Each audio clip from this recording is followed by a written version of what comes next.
ಆಕಾಶವಾಣಿ ನೈಪುಣ್ಯ, ಕೌಶಲ್ಯ, ಯಶೋಗಾಥೆ ಒಳಗೊಂಡ ಗೆಲುವಿನ ಗುಟ್ಟು ಕಾರ್ಯಕ್ರಮ ಸರಣಿ. ಪ್ರಾಯೋಜಕರು ಪಿಇಎಸ್ ಸಮೂಹ ಶಿಕ್ಷಣ ಸಂಸ್ಥೆ, ಶಿವಮೊಗ್ಗ.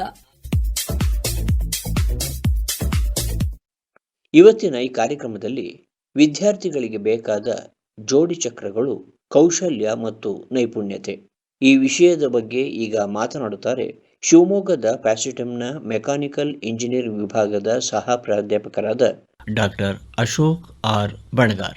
ಆಕಾಶವಾಣಿಯ ಎಲ್ಲ ಕೇಳುಗರಿಗೆ ನಮಸ್ಕಾರಗಳು. ನನ್ನ ಹೆಸರು ಡಾಕ್ಟರ್ ಅಶೋಕ್ ಬಣಗಾರ್ ಅಂತ. ನಾನು ಪಿಇಎಸ್ ಇಂಜಿನಿಯರಿಂಗ್ ಕಾಲೇಜಿನ ಮೆಕ್ಯಾನಿಕಲ್ ಇಂಜಿನಿಯರಿಂಗ್ ವಿಭಾಗದಲ್ಲಿ ಕಳೆದ 10 ವರ್ಷಗಳಿಂದ ಕಾರ್ಯನಿರ್ವಹಿಸ್ತಾ ಇದ್ದೇನೆ. ಇವತ್ತಿನ ನನ್ನ ಮಾತುಕತೆಯ ವಿಷಯ ಕೌಶಲ್ಯ ಮತ್ತು ನೈಪುಣ್ಯ, ವಿದ್ಯಾರ್ಥಿಗೆ ಬೇಕಾದ ಜೋಡಿ ಚಕ್ರಗಳು. ಈ ವಿಷಯನ ಶುರು ಮಾಡೋದಕ್ಕಿಂತ ಮುಂಚೆ ನಾನು ನಿಮಗೆ ಕೌಶಲ್ಯ ಮತ್ತು ನೈಪುಣ್ಯ ಅಂದರೆ ಏನು ಅನ್ನೋದ್ರ ಬಗ್ಗೆ ಮಾತಾಡ್ತೀನಿ. ಸೊ ಕೌಶಲ್ಯ ಅನ್ನೋದು ಎಲ್ಲರ ಹತ್ರನೂ ಇರುತ್ತೆ, ನೈಪುಣ್ಯನೂ ಇರುತ್ತೆ. ಅದನ್ನು ನಾವು ಹೇಗೆ ವ್ಯಕ್ತಪಡಿಸ್ತೀವಿ, ಎಲ್ಲಿ ವ್ಯಕ್ತಪಡಿಸ್ತೀವಿ ಅನ್ನೋದು ತುಂಬ ಇಂಪಾರ್ಟೆಂಟ್ ಆಗಿರುತ್ತೆ. ಸೊ ಕೌಶಲ್ಯ ಎನ್ನುವುದು ಏನಪ್ಪ ಅಂತಂದರೆ ನಾವು ಏನು ಕೆಲಸ ಮಾಡ್ತೀವಿ ಅದನ್ನು ಹೇಗೆ ಎಕ್ಸಿಬಿಟ್ ಮಾಡ್ತೀವಿ ಅನ್ನೋದಾಗಿರುತ್ತೆ. ಸೊ ನೈಪುಣ್ಯತೆ ಅನ್ನೋದು ಒಂದೇ ಒಂದು ಕೆಲಸನ ಎಷ್ಟು ಅಚ್ಚುಕಟ್ಟಾಗಿ ನಾನು ನಿರ್ವಹಿಸ್ತೇನೆ ಅನ್ನೋದಾಗಿರುತ್ತೆ. ಇವತ್ತಿನ ಈ ಶಿಕ್ಷಣ ವ್ಯವಸ್ಥೆಯಲ್ಲಿ ಪಾಲಕರಿಂದ ಹಿಡಿದು ಮಕ್ಕಳು, ಗುರುಗಳು, ಸಂಬಂಧಿಕರು ಎಲ್ಲರೂ ಕೇಳ್ತಕ್ಕಂತಹ ಒಂದೇ ಒಂದು ವಿಷಯ ಏನಪ್ಪ ಅಂತ ಹೇಳಿದ್ರೆ, ನೀನು ಎಷ್ಟು ಮಾರ್ಕ್ಸ್ ತೆಗೆದೆ ಅಂತ ಕೇಳ್ತಾರೆ ಹೊರತು ನೀನು ಎಷ್ಟು ಕಲಿತೆ, ನೀನು ಅದನ್ನು ಹೇಗೆ ನಿನ್ನ ಜೀವನದಲ್ಲಿ ಅಳವಡಿಸ್ಕೋತೀಯ ಅನ್ನೋದನ್ನು ಯಾರೂ ಕೇಳ್ತಾ ಇಲ್ಲ. ಸೊ ಯಾವುದಾದ್ರೂ ಫಂಕ್ಷನಿಗಾದರೂ ಹೋಗಲಿ ಎಷ್ಟು ಪರ್ಸೆಂಟೇಜ್ ಬಂತು, ಎಷ್ಟು ಮಾರ್ಕ್ಸ್ ಬಂತು ಅಂತ ಕೇಳ್ತಾರೆ ಹೊರತು ನಿನ್ನ ಎಜುಕೇಷನ್ ಸಿಸ್ಟಮಲ್ಲಿ ನೀನು ಏನು ಕಲಿತೆ ಅನ್ನೋದನ್ನು ಯಾರೂ ಕೇಳ್ತಾ ಇಲ್ಲ. ಎಂಜಿನಿಯರಿಂಗ್ ಕಾಲೇಜಿನ ಉಪನ್ಯಾಸಕನಾಗಿ ನಾನು ಒಂದು ಉದಾಹರಣೆ ಕೊಡ್ತೇನೆ. ನಮ್ಮ ಮಕ್ಕಳು ಇಂಜಿನಿಯರಿಂಗ್ ಮಾಡ್ತಾರೆ. ಈಗ ನಾನೇ ಇಂಜಿನಿಯರಿಂಗ್ ಮಾಡಿದ್ದೀನಿ ಅಂತಂದರೆ ಹಳ್ಳಿ ಕಡೆಗೆ ಹೋದವಾಗ ನಮ್ಮ ತಾತಂದರು ಅಥವಾ ವಯಸ್ಸಾಗಿರೋರು ಏನು ಹೇಳ್ತಾರೆ ಅಂದರೆ, ಒಂದು ನಟ್ಟು ಬೋಲ್ಟು ಸ್ಪ್ಯಾನರ್ ತೊಗೊಂಡು ತಿರುಗಿಸಪ್ಪ ಅಂತ ಹೇಳ್ತಾರೆ. ನಾನು ಕಂಪ್ಯೂಟರ್ ಸೈನ್ಸ್ ಇಂಜಿನಿಯರ್ ಅಂತ ನಾನು ಅವ್ರಿಗೆ ಏನಾದರೂ ಹೇಳಿಬಿಟ್ಟೆ ಅಂತ ಹೇಳಿದ್ರೆ, ನೀನು ಇಂಜಿನಿಯರ್ ಆಗಿದೆಯಾ, ನೀನು ನಟ್ಟು ಬೋಲ್ಟು ತಿರ್ಸಕ್ಕೆ ಬರಲ್ಲ ಅಂತ ಹೇಳ್ತಾರೆ. ಸೊ ಇದರ ಅರ್ಥ ಏನಂತಂದರೆ, ಅವರ ಗಮನದಲ್ಲಿ ಇಂಜಿನಿಯರ್ ಅಂದರೆ ಯಾರಪ್ಪ ಅಂದರೆ ಎಲ್ಲದನ್ನೂ ಮಾಡುವವನು. ಸೊ ಇದು ಯಾವಾಗ ಬರುತ್ತೆ ಅಂತ ಹೇಳಿದ್ರೆ ಕೌಶಲ್ಯತೆ ಇರಬೇಕು ಆ ವ್ಯಕ್ತಿಗೆ. ಸೊ ಕೌಶಲ್ಯತೆ ಯಾವಾಗ ಬರುತ್ತೆ ಅಂತ ಹೇಳಿದ್ರೆ, ನಾನೇ ಸ್ವತಃ ಹೋಗಿ ಆ ಕೆಲಸವನ್ನು ನನ್ನ ಕೈಯಾರ ಮುಟ್ಟಿ ಅನುಭವಿಸಿ ಕಲಿತವಾಗ ಮಾತ್ರ ಬರುತ್ತದೆ ಹೊರತು ನೋಡೋದ್ರಿಂದ ಬರೋದಿಲ್ಲ. ಅದಕ್ಕೆ ಹಳೆ ಜನ, ನಮ್ಮ ಪೂರ್ವಜರೆಲ್ಲ ಒಂದು ನುಡಿಮುತ್ತನ್ನು ಮಾಡಿದರು, ನೋಡಿ ಕಲಿ ಮಾಡಿ ನಲಿ ಅಂತ ಹೇಳಿಬಿಟ್ಟು. ಸೊ ನೋಡ್ತಾ ನೋಡ್ತಾ ಕಲಿಬೇಕು, ಮಾಡ್ತಾ ಮಾಡ್ತಾ ಅರ್ಥ ಮಾಡಿಕೊಂಡು ನಮ್ಮ ಜೀವನದಲ್ಲಿ ನಾವು ಅದನ್ನು ರೂಪಿಸ್ಕೊಳ್ಬೇಕು ಅಥವಾ ಅಳವಡಿಸ್ಕೊಳ್ಬೇಕು. ಬಟ್ ಇವಾಗಿನ ಮಕ್ಕಳಲ್ಲಿ ಏನಾಗಿದೆ ಅಂತ ಹೇಳಿದ್ರೆ, ಯಾರು ನೋಡ್ತಾನೂ ಇಲ್ಲ, ಕಲಿತಾನೂ ಇಲ್ಲ. ಸೊ ಎಲ್ಲರೂ ಕೂಡ AI ಅಥವಾ ಕಂಪ್ಯೂಟರ್ ರಿಲೇಟೆಡ್ ಆ್ಯಪ್ಗಳು, ವಾಟ್ಸಪ್ಪು, ಇನ್ಸ್ಟಾಗ್ರಾಮು ಅದರಲ್ಲೇ ಬ್ಯುಸಿಯಾಗಿಬಿಟ್ಟಿದ್ದಾರೆ. ಸೊ ಅದರಲ್ಲಿ ನೋಡ್ತಾ ಇರ್ತಾರೆ ಹೊರತು ಯಾರೂ ಕಲಿತಾ ಇಲ್ಲ. ಸೊ ಕಲಿತಿದ್ದನ್ನು ಅವರು ಇಂಪ್ಲಿಮೆಂಟ್ ಮಾಡಬೇಕು ಅಂತ ಹೇಳಿದ್ರೆ ಹೊರಗಡೆ ಬರಬೇಕು. ಸೊ ಇವಾಗಿನ ಮಕ್ಕಳಲ್ಲಿ ಏನಾಗ್ಬಿಟ್ಟಿದೆ ಅಂದರೆ, ಕ್ಲಾಸ್ ರೂಮ್ ಟೀಚಿಂಗಿಗೆ ಮಾತ್ರ ರಿಸ್ಟ್ರಿಕ್ಟ್ ಆಗಿಬಿಟ್ಟಿದ್ದಾರೆ. ಕ್ಲಾಸ್ ರೂಮ್ ಟೀಚಿಂಗ್ ಅಂದರೆ ಏನು? ಪಾಠ ಕೇಳು, ಮಾರ್ಕ್ಸ್ ತಗೋ, ಪಾಠ ಕೇಳು, ಒಳ್ಳೆ ಸ್ಕೋರ್ ಮಾಡು, ಒಳ್ಳೆ ಕಾಲೇಜಲ್ಲಿ ಇಂಜಿನಿಯರಿಂಗ್ ಮಾಡು, ಇಲ್ಲ ಡಾಕ್ಟರ್ ಮಾಡು, ಇಷ್ಟೇ. ಸೊ ಆ್ಯಕ್ಚುಲಾಗಿ ಹೇಳಬೇಕು ಅಂತ ಹೇಳಿದ್ರೆ, ಕೌಶಲ್ಯ ಮತ್ತು ನೈಪುಣ್ಯ ಇದ್ದವ್ರು ಮಾತ್ರ ಈ ಜಗತ್ತನ್ನು ರೂಲ್ ಮಾಡ್ತಾ ಇದ್ದಾರೆ ಅಂತ ನಾನು ಹೇಳ್ತಾ ಇದ್ದೀನಿ. ಅದಕ್ಕೊಂದು ಎಕ್ಸಾಂಪಲ್ ಕೊಡ್ತೀನಿ ನಾನು. ನಮ್ಮ ಮನೆಗೆ ಒಬ್ಬ ಕಾರ್ಪೆಂಟ್ರು ಅಥವಾ ಪ್ಲಂಬರು ಬಂದ ಅಂತ ಹೇಳಿದ್ರೆ ಅವನೇನು ಮಾಡ್ತಾನೆ, ಒಂದು ನಲ್ಲಿಯನ್ನು ಒಂದು 3 ಸುತ್ತು ತಿರುಗಿಸ್ತಾನೆ, 500 ರೂಪಾಯಿ ಕೇಳ್ತಾನೆ. ಸೊ ಇಂಜಿನಿಯರಿಂಗ್ ಆಗಿರ್ತಕ್ಕಂತಹ ನಾವೇ ಅದನ್ನು ಮಾಡಲಿಕ್ಕೆ ನಮಗೆ ಭಯ. ಯಾಕೆ? ನಮ್ಮಲ್ಲಿ ಧೈರ್ಯ ಇಲ್ಲ. ಸೊ ಯಾವಾಗ ಧೈರ್ಯ ಬರುತ್ತೆ ಅಂತ ಹೇಳಿದ್ರೆ, ಯಾರಿಗೆ ಕೌಶಲ್ಯ ಮತ್ತು ನೈಪುಣ್ಯ ಇರುತ್ತೆ ಅವನಿಗೆ ಧೈರ್ಯ ಬರುತ್ತೆ. ಇವಾಗಿನ ಕಾಲದ ಮಕ್ಕಳಲ್ಲಿ ನಾನು ನೋಡ್ತಿರೋದು ಏನಂತಂದು ಹೇಳಿದ್ರೆ, ನಮ್ಗೆ ಮಾತಾಡಲಿಕ್ಕೇ ಧೈರ್ಯ ಇಲ್ಲ. ನಾವು ಕಲ್ತಿದ್ದನ್ನು ಕಲ್ತಿದ್ದೀವಿ ಅಂತ ಹೇಳಲಿಕ್ಕೆ ಧೈರ್ಯ ಇಲ್ಲ, ಗೊತ್ತಿಲ್ಲದನ್ನು ಗೊತ್ತಿಲ್ಲ ಅಂತ ಹೇಳಲಿಕ್ಕೆ ಧೈರ್ಯ ಇಲ್ಲ. ಈಗ ಪಾಠ ಮಾಡುವಾಗ ನಿಮ್ಗೆ ಅರ್ಥ ಆಯ್ತಾ ಅಂತ ನಾನು ಕೇಳಿದವಾಗ ಅರ್ಥ ಆಯಿತು ಅಂತಲೂ ಯಾರು ಹೇಳಲ್ಲ, ಅರ್ಥ ಆಗಿಲ್ಲ ಅಂತಲೂ ಯಾರು ಹೇಳಲ್ಲ. ಸೊ ಇದೇ ಧೈರ್ಯ ಅಂತ ಹೇಳ್ತಾ ಇರೋದು ನಾನು. ಅರ್ಥ ಆಗಿದೆ ಅನ್ನೋದನ್ನು ಅರ್ಥ ಆಗಿದೆ ಅಂತ ಹೇಳಬೇಕು ಒಂದು, ಇಲ್ಲ ಅರ್ಥ ಆಗಿಲ್ಲ ಅಂತ ಹೇಳಬೇಕು ಒಂದು. ಸೊ ಅರ್ಥ ಆದವನೇನು ಮಾಡ್ತಾನೆ, ಸೊ ಅರ್ಥ ಆಗಿದ್ದನ್ನು ತನ್ನ ಜೀವನದಲ್ಲಿ ಇಂಪ್ಲಿಮೆಂಟ್ ಮಾಡ್ತಾ ಹೋಗ್ತಾನೆ, ಅವನಿಗೆ ಕೌಶಲ್ಯತೆ ಮತ್ತು ನೈಪುಣ್ಯತೆ ಎರಡೂ ಬರುತ್ತದೆ. ಅರ್ಥ ಆಗದೆ ಇರೋನು ಅಲ್ಲೇ ಸ್ಟಾಪ್, ಮುಂದೆ ಅವನಿಗೇನು ಮಾಡ್ಲಿಕ್ಕೆ ಬರೋದಿಲ್ಲ. ಸೊ ಅವನೇನು ಮಾಡ್ತಾನೆ, ನನಗೇನು ಬರಲ್ಲ, ನನಗೇನು ಗೊತ್ತಿಲ್ಲ ಅಂತ ಹೇಳ್ಬಿಟ್ಟು ಅವನು ನೆಗೆಟಿವ್ ಡೈರೆಕ್ಷನಲ್ಲಿ ಹೋಗ್ಲಿಕ್ಕೆ ಸ್ಟಾರ್ಟ್ ಮಾಡ್ತಾನೆ. ಹಾಗಾಗಿ ಇವತ್ತಿನ ಕಾಲದಲ್ಲಿ ಕ್ಲಾಸ್ ರೂಮ್ ಲರ್ನಿಂಗ್ ಜೊತೆಗೆ ಎಕ್ಸ್ಪೀರಿಯನ್ಷಿಯಲ್ ಲರ್ನಿಂಗ್ ಕೂಡ ಬೇಕು. ಹಾಗಾಗಿನೇ ನಮ್ಮ ಗೌರವಾನ್ವಿತ ಪ್ರಧಾನಮಂತ್ರಿ ನರೇಂದ್ರ ಮೋದಿ ಅವರು ಕೌಶಲ್ಯಾಭಿವೃದ್ಧಿ ಅಂತಹ ಒಂದು ಪ್ರೋಗ್ರಾಮನ್ನು ಇಂಪ್ಲಿಮೆಂಟ್ ಮಾಡಿಬಿಟ್ಟು ನಮ್ಮ ಭಾರತದ ಮಕ್ಕಳಲ್ಲಿ ಕೌಶಲ್ಯತೆಯನ್ನು ಇಂಪ್ಲಿಮೆಂಟ್ ಮಾಡಬೇಕು, ನಮ್ಮ ಮಕ್ಕಳು ತುಂಬ ಸ್ಕಿಲ್ಫುಲ್ಲಾಗಿ ಹೊರಗಡೆ ಬರಬೇಕು ಅಂತೇಳಿ ಅನೇಕ ಯೋಜನೆಗಳನ್ನು ರೂಪಿಸಿ ಕಾರ್ಯರೂಪಕ್ಕೆ ತಂದಿದ್ದಾರೆ. ಸೊ ಸ್ಕಿಲ್ ಮತ್ತು ಕಾಂಪಿಟೆನ್ಸಿ, ಕೌಶಲ್ಯತೆ ಮತ್ತು ನೈಪುಣ್ಯ ಎರಡೂ ಯಾವಾಗ ಬರುತ್ತೆ ಅಂತ ಹೇಳಿದವಾಗ ನಮಗೆ ಧೈರ್ಯ ಇದ್ದವಾಗ ಅಂತ ಹೇಳ್ತಾ ಇದ್ದೆ ನಾನು. ಸೊ ಧೈರ್ಯ ಇದ್ದರೆ ಸಾಕಾಗಲ್ಲ, ಬಂಡ ಧೈರ್ಯ ಇರಬೇಕು ಅಂತ ನಾನು ಹೇಳ್ತೀನಿ. ಅದಕ್ಕೆ 4 ಉದಾಹರಣೆಗಳ ಮೂಲಕ ನಾನು ನನ್ನ ಮಾತನ್ನು ಮುಂದುವರಿಸ್ತೇನೆ. ಸೊ ನನ್ನ ಸಹೋದ್ಯೋಗಿಗಳು ಇಷ್ಟು ದಿನ ಆಕಾಶವಾಣಿನಲ್ಲಿ ಮಾತಾಡಿದ್ದಾರೆ. ಅವರು ಜಗತ್ತಿನ ಮಹೋನ್ನತ ವ್ಯಕ್ತಿಗಳ ಉದಾಹರಣೆಗಳನ್ನು ಕೊಟ್ಟುಬಿಟ್ಟು ಕೌಶಲ್ಯತೆಯ ಬಗ್ಗೆ, ನೈಪುಣ್ಯತೆಯ ಬಗ್ಗೆ ಮಾತಾಡಿದ್ದಾರೆ. ಆದರೆ ನಾನು ನಮ್ಮ ನಡುವೆನೇ ಬೆಳೆದಂತಹ, ನನ್ನ ಜೊತೆಗೆ ಕೆಲಸ ಮಾಡಿದಂತಹ, ನನ್ನಿಂದ 4 ಅಕ್ಷರ ಕಲಿತಂತಹ ವ್ಯಕ್ತಿಗಳ ಉದಾಹರಣೆಗಳನ್ನು ಕೊಟ್ಬಿಟ್ಟು ನಾನು ಇವತ್ತು ಕೌಶಲ್ಯ ಮತ್ತು ನೈಪುಣ್ಯಗಳ ಬಗ್ಗೆ ಮಾತಾಡ್ತಾ ಇದ್ದೇನೆ. ಸೊ ಅದರಲ್ಲಿ ಮೊದಲನೇವರು ನಾನು ಮತ್ತು ನೀವು ಕೇಳಿರುವಂತಹ ಶಿವಮೊಗ್ಗದ ತೀರ್ಥಹಳ್ಳಿಯ ಕುವರ ನಿವೇದನ್ ನಿಂಪೆಯವರು. ಅವರಿಗೆ ಒಂದು ದಿನ ಅವಮಾನ ಆಗ್ತದೆ. ಆ ಅವಮಾನನ ಅವರು ಧೈರ್ಯವಾಗಿ ಕನ್ವರ್ಟ್ ಮಾಡಿಕೊಂಡು ಜೀವನನ ರೂಪಿಸಿಕೊಂಡಿದ್ದಾರೆ. ಅವರ ಕತೆ ಅಥವಾ ಯಶೋಗಾಥೆನ ನೀವೆಲ್ಲ ಕೇಳಿರ್ತೀರ. ಅವರ ಬಗ್ಗೆ ನಾನು ಒಂದು 4 ಲೈನ್ ನಾನು ಇಲ್ಲಿ ಮಾತಾಡ್ತೇನೆ. ಸೊ ನಿವೇದನ್ ನಿಂಪೆಯವರು ಅಡಿಕೆ ಟೀಯನ್ನು ಕಂಡುಹಿಡಿದ್ರು. ಆ ಅಡಿಕೆಯ ಮೂಲಕನೇ ಅವರು ತಮ್ಮ ಜೀವನವನ್ನು ರೂಪಿಸ್ಕೊಂಡಿದ್ದಾರೆ. ಇದನ್ನ ಸಾಧಿಸೋ ಮುಂಚೆ ಅವರು ತುಂಬಾ ಒಂದು ಕ್ರಿಟಿಕಲ್ ಸಿಚುವೇಶನ್ ಅನ್ನ ಪಾಸ್ ಆಗಿ ಬಂದಿದ್ದಾರೆ. ಏನು ಕ್ರಿಟಿಕಲ್ ಸಿಚುವೇಶನ್ ಅಂತ ಹೇಳಿದ್ರೆ, ಅವರು ಒಂದು ಕಂಪನಿಗೆ ಹೋಗ್ತಾರೆ ಇಂಟರ್ವ್ಯೂಗೆ ಅಂತ ಹೇಳ್ಬಿಟ್ಟು. ಅವರನ್ನು ಅವ್ರು ಇಂಟ್ರೊಡ್ಯೂಸ್ ಮಾಡಿಕೊಂಡು ಅವರ ಒಂದು ವಿಸಿಟಿಂಗ್ ಕಾರ್ಡನ್ನು ಆ ಕಂಪನಿಯ ಓನರಿಗೆ ಅಥವಾ ಚೇರ್ಮನ್ಗೆ ಕೊಟ್ಟಾಗ ಇವ್ರ ಕಣ್ಣು ಮುಂದೆನೆ ಆ ಚೇರ್ಮನ್ ವಿಸಿಟಿಂಗ್ ಕಾರ್ಡನ್ನು ಮುದುಡು ಬಿಟ್ಟು ಬಿಸಾಕ್ತಾರೆ. ಸೊ ಅವಾಗ ಇವ್ರು ಅನ್ಕೊಂತಾರೆ, ಓ ನನ್ನ ಬೆಲೆ ಇಷ್ಟೇ ಅಂತ ಹೇಳ್ಬಿಟ್ಟು. ಸೊ ನನ್ನ ಬೆಲೆ ಏನನ್ನೋದು ಎಲ್ರಿಗೂ ಗೊತ್ತಾಗಬೇಕು ಅಂತ ಹೇಳ್ಬಿಟ್ಟು ಅವ್ರೇನು ಮಾಡ್ತಾರೆ, ಆ ವಿಸಿಟಿಂಗ್ ಕಾರ್ಡಿಗೆ ಒಂದು ಹೊಸ ರೂಪ ಕೊಟ್ಟು, ಹೊಸ ಒಂದು ಸುಗಂಧ ದ್ರವ್ಯದ ಒಂದು ವಿಸಿಟಿಂಗ್ ಕಾರ್ಡನ್ನು ಮಾಡಿ, ಎಲ್ಲರೂ ನನ್ನ ವಿಸಿಟಿಂಗ್ ಕಾರ್ಡನ್ನು ಅವರ ಜೇಬಲ್ಲೇ ಇಟ್ಕೊಂಡು ಓಡಾಡಬೇಕು ಅನ್ನೋ ಒಂದು ಮನಸ್ಥಿತಿಯನ್ನು ಅವರು ರೂಪಿಸ್ಕೊಂಡು, ಅಲ್ಲಿ ಆಗಿದ್ದ ಅವಮಾನವನ್ನು ಅವರು ಚಾಲೆಂಜ್ ಆಗಿ ತಗೊಂಡು ತಮ್ಮ ಜೀವನವನ್ನು ರೂಪಿಸ್ಕೊಂಡು ಇವಾಗ ಎಷ್ಟೋ ಸಾವಿರಾರು ಕೋಟಿಗಳ ಒಡೆಯಾಗಿದ್ದಾರೆ.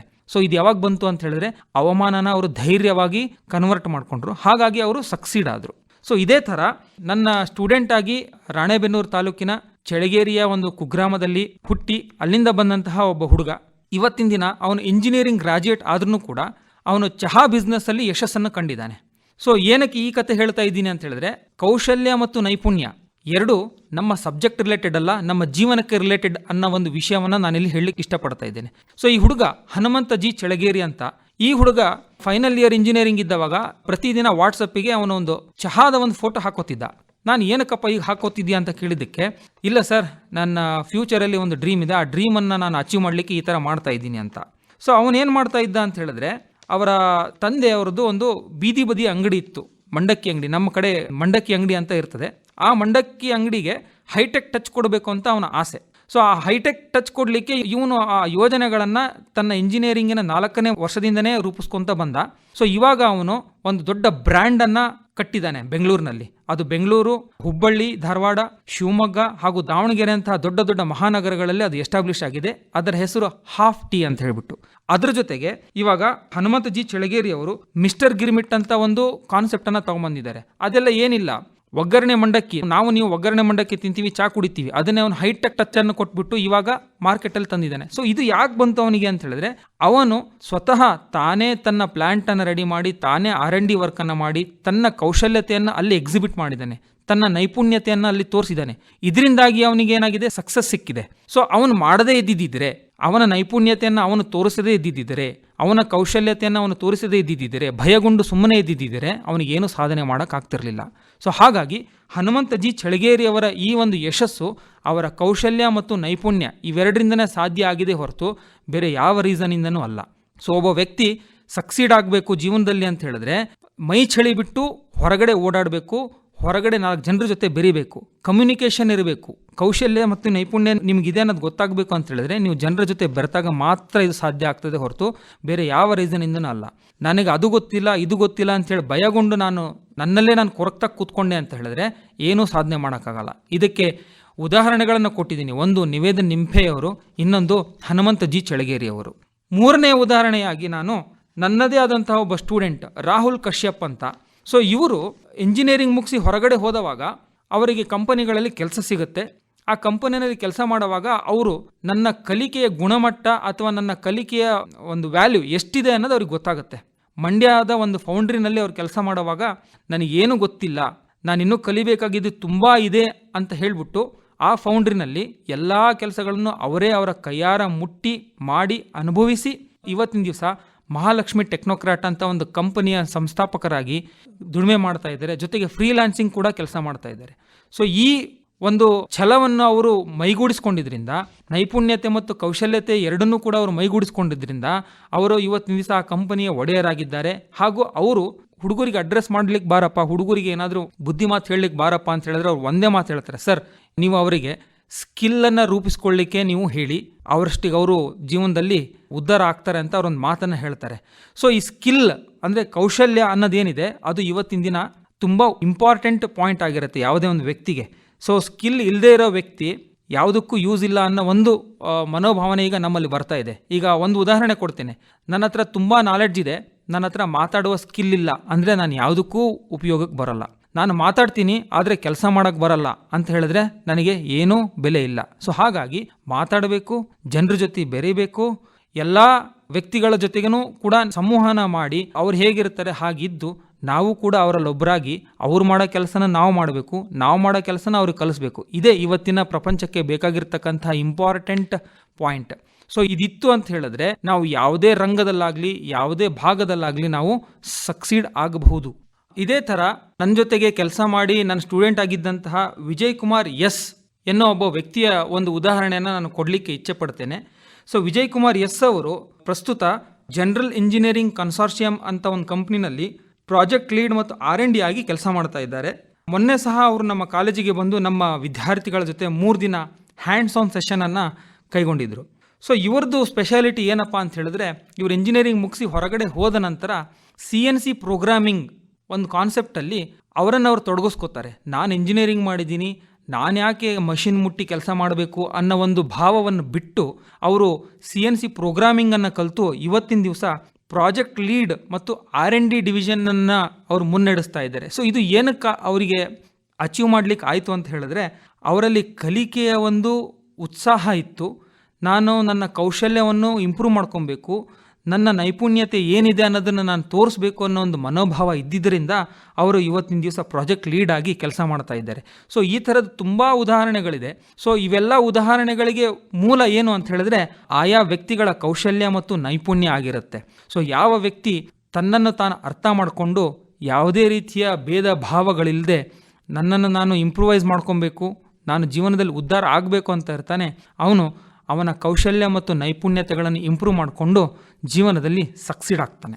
ಸೊ ಇಷ್ಟು ಮಾತು ಹೇಳಿ ನನಗೆ ಅವಕಾಶ ಮಾಡಿಕೊಟ್ಟಂತಹ PS ಇಂಜಿನಿಯರಿಂಗ್ ಕಾಲೇಜ್ ಮತ್ತು ಆಕಾಶವಾಣಿ ಭದ್ರಾವತಿ ಕೇಂದ್ರಕ್ಕೆ ಧನ್ಯವಾದಗಳನ್ನು ಸಲ್ಲಿಸಿ ನನ್ನ 4 ಮಾತುಗಳನ್ನು ಮುಗಿಸ್ತಾ ಇದ್ದೇನೆ. ವಿದ್ಯಾರ್ಥಿಗಳಿಗೆ ಬೇಕಾದ ಜೋಡಿ ಚಕ್ರಗಳು ಕೌಶಲ್ಯ ಮತ್ತು ನೈಪುಣ್ಯತೆ ಈ ವಿಷಯದ ಕುರಿತು ಇದುವರೆಗೂ ಮಾತನಾಡಿದವರು ಶಿವಮೊಗ್ಗದ ಪ್ಯಾಸಿಟಮ್ನ ಮೆಕ್ಯಾನಿಕಲ್ ಇಂಜಿನಿಯರಿಂಗ್ ವಿಭಾಗದ ಸಹ ಪ್ರಾಧ್ಯಾಪಕರಾದ ಡಾಕ್ಟರ್ ಅಶೋಕ್ ಆರ್ ಬಣಗಾರ್. ಶಿವಮೊಗ್ಗದ PES institute of technology and management ನಲ್ಲಿ ಈ ಶೈಕ್ಷಣಿಕ ವರ್ಷಕ್ಕಾಗಿ ವಿವಿಧ ಇಂಜಿನಿಯರಿಂಗ್ ಕೋರ್ಸ್ಗಳ ದಾಖಲಾತಿ ಆರಂಭವಾಗಿದ್ದು, ಲಭ್ಯವಿರುವ ಕೋರ್ಸ್ಗಳೆಂದರೆ CSE, ISE, ECE, ME, civil, EEE, AI and ML, CSDS, CSD ಹಾಗೂ ಕಂಪ್ಯೂಟರ್ ಇಂಜಿನಿಯರಿಂಗ್. ಉತ್ತಮ ಶಿಕ್ಷಣ, ಅತ್ಯುತ್ತಮ ಕಲಿಕಾ ವಾತಾವರಣವಿರುವ PES ಸಂಸ್ಥೆ ಸೇರಲು 8296317663ಕ್ಕೆ ಸಂಪರ್ಕಿಸಿ ಅಥವಾ ಶಿವಮೊಗ್ಗ ಸಾಗರ ರಸ್ತೆಯಲ್ಲಿರುವ PES ಕ್ಯಾಂಪಸ್ಗೆ ಭೇಟಿ ನೀಡಬಹುದು. ಇದುವರೆಗೆ ನೈಪುಣ್ಯ, ಕೌಶಲ್ಯ, ಯಶೋಗಾಥೆ ಒಳಗೊಂಡ ಗೆಲುವಿನ ಗುಟ್ಟು ಕಾರ್ಯಕ್ರಮ ಸರಣಿ ಪ್ರಸಾರವಾಯಿತು. ನಿರ್ವಹಣೆ SR ಭಟ್, ಸಹಕಾರ ಲಿಡಿಯಾ. ಪ್ರಾಯೋಜಕರು PES ಸಮೂಹ ಶಿಕ್ಷಣ ಸಂಸ್ಥೆ ಶಿವಮೊಗ್ಗ. ಕಾರ್ಯಕ್ರಮ ಆಕಾಶವಾಣಿ ಭದ್ರಾವತಿ ಕೇಂದ್ರದಿಂದ ಮೂಡಿಬಂತು.